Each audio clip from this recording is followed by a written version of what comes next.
Even without doing any activity, you can still manifest what you want if you organize these 4 dimensions in one direction and keep it unwavering in that direction for a certain period of time.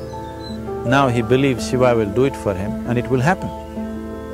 So is Shiva going to come and build your house? No, I want you to understand, God will not lift his little finger for you. What has not happened till now on this planet can happen tomorrow. Human beings are capable of making it happen tomorrow.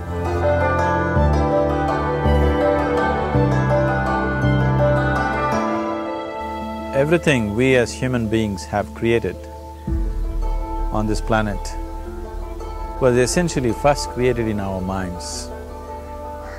All that you see, which is human work on this planet, first found expression in the mind, then it got manifested in the outside world. The wonderful things that we have done on this planet and the horrible things that we have done on this planet, both have come from the human mind.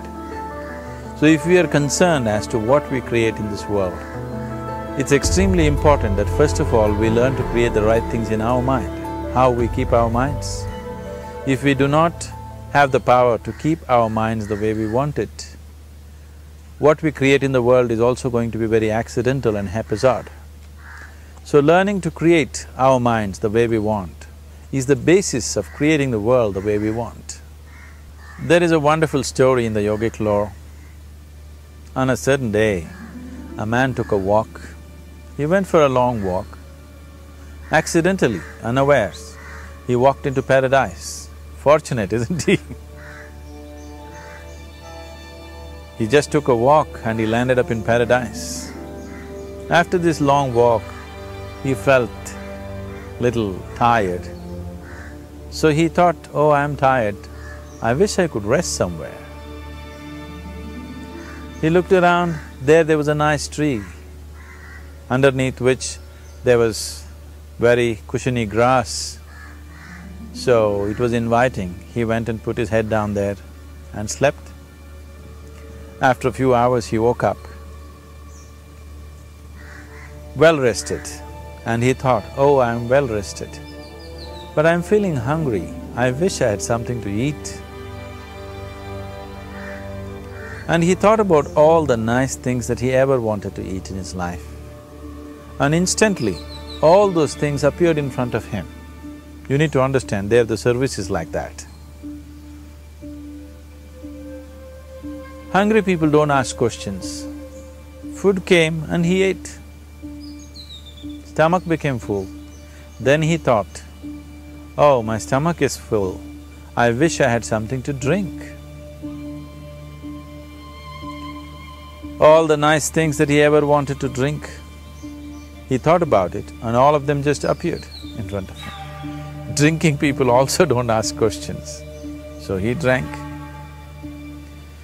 Now with a little bit of alcohol in him, you know Charles Darwin told you, all of you are monkeys, your tail fell away. Not me, Charles Darwin told you that you were all monkeys and your tail fell away and then you became human.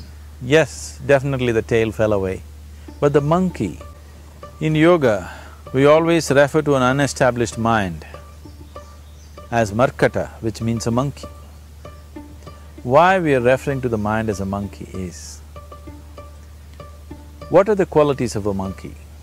One thing about a monkey is, it's unnecessary movement. And another thing about the monkey is, if I say you're monkeying somebody, what does it mean? Imitation. Monkey and imitation have become synonymous. So these two essential qualities of a monkey are very much the qualities of an unestablished mind. Unnecessary movement, you don't have to learn it from the monkey, you can teach it to the monkey. And imitation is full-time job of the mind. So when these two qualities are on, a mind is referred to as a monkey. So this monkey became active within him. He just looked around, thought, what the hell is happening here? I asked for food, food came.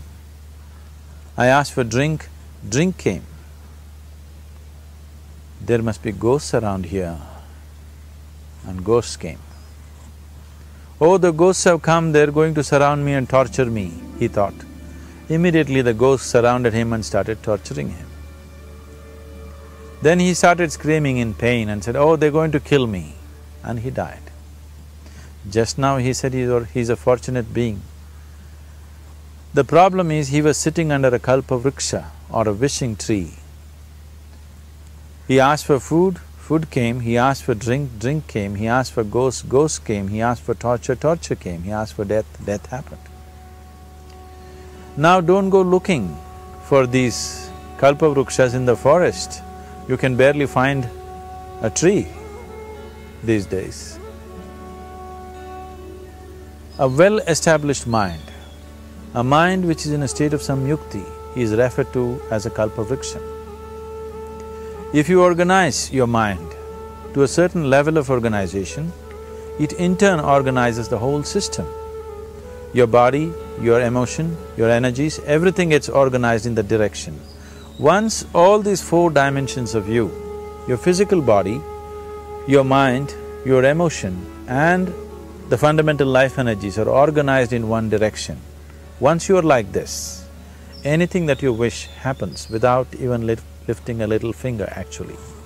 It would help to assist it with activity, but even without doing any activity, you can still manifest what you want if you organize these four dimensions in one direction and keep it unwavering in that direction for a certain period of time.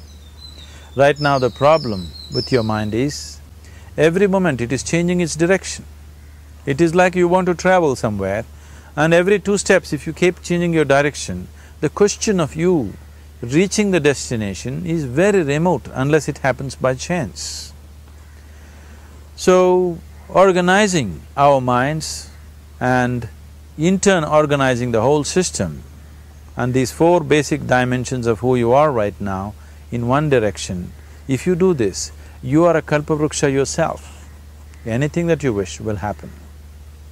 But right now, if you look at your lives, everything that you have wished for till now, if it happens, you have finished.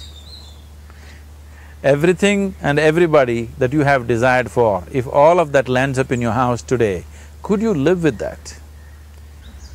Once we're empowered like this, it's very important that our physical action, emotional action, mental action and energy actions are controlled and properly directed. If it is not so, we become destructive, self-destructive. Right now, that is our problem. The technology, which is supposed to make our life beautiful and easy, has become the source of all the problem that we are destroying the very basis of our life, which is the planet. So what should have been a boon, we are making a curse out of it.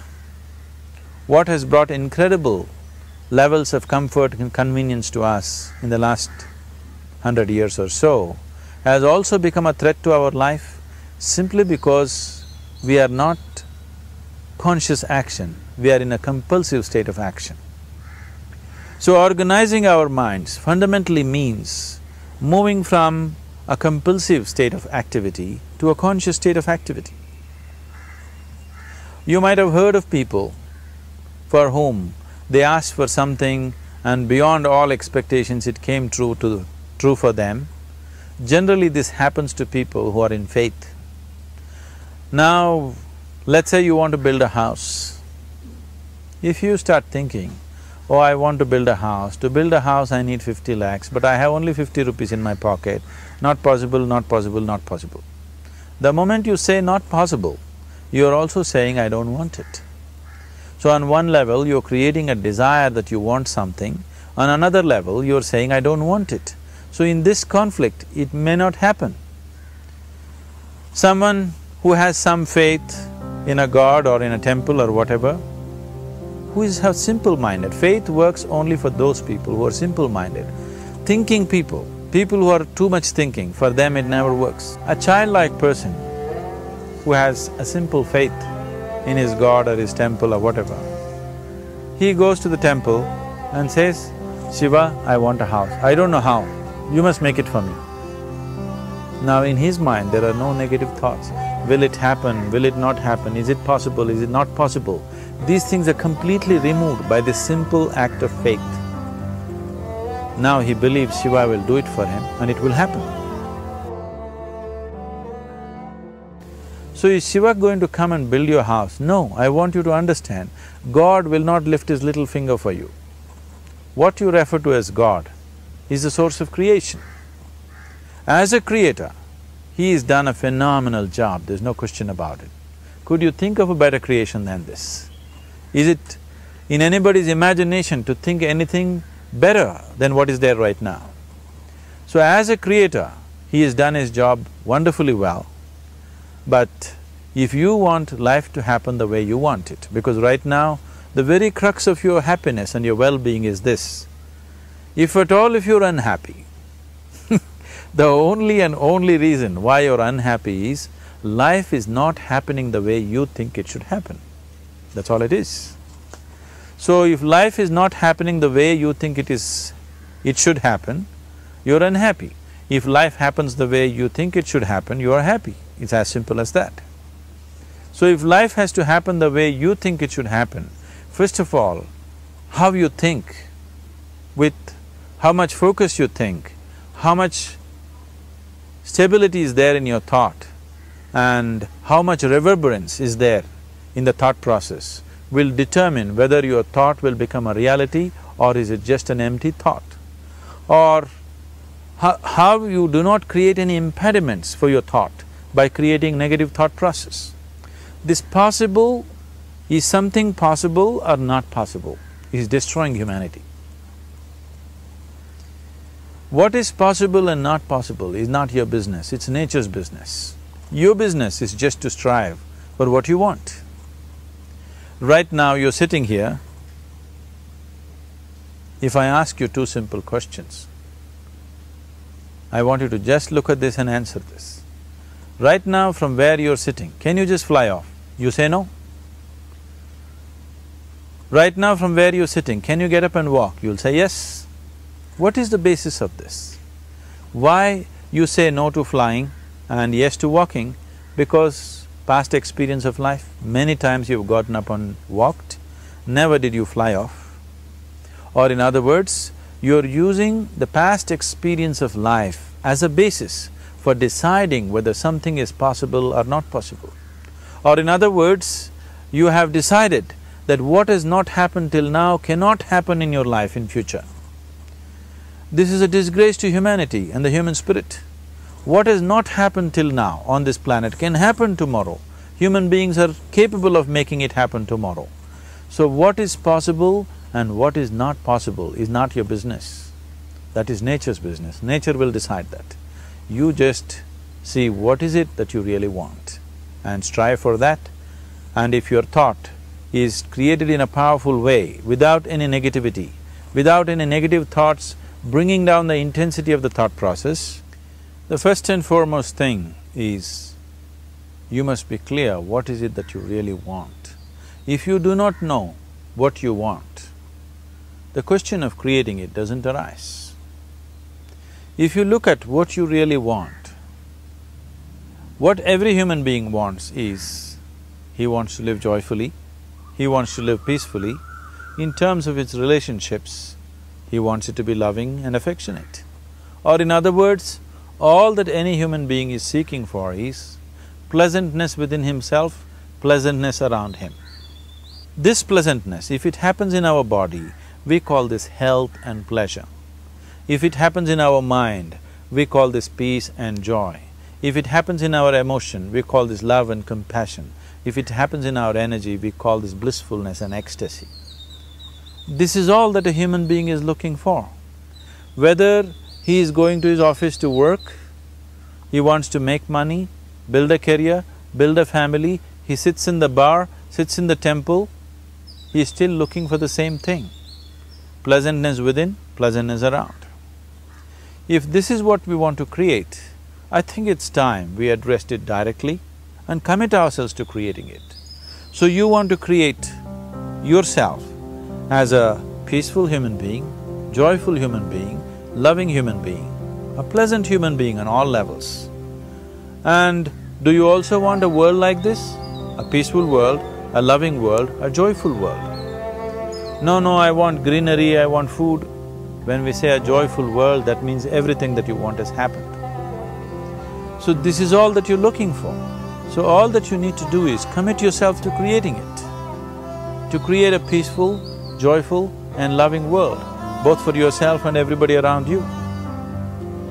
Every day in the morning, if you start your day with this simple thought in your mind, that today, wherever I go, I will create a peaceful, loving and joyful world.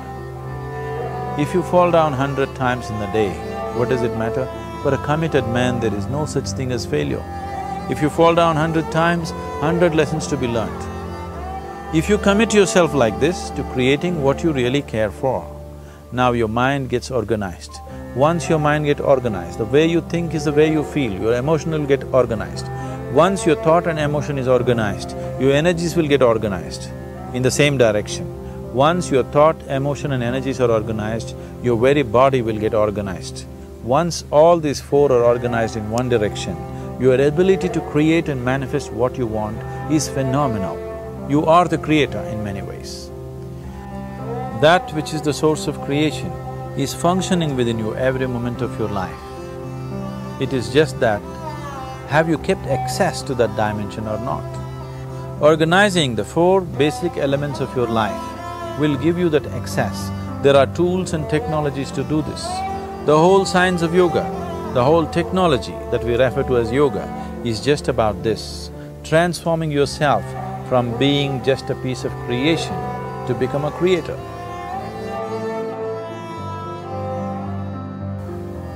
It is my wish and my blessing that every human being in this world should have this access to the source of creation within himself, so that he can function here as a creator, not just as a piece of creation.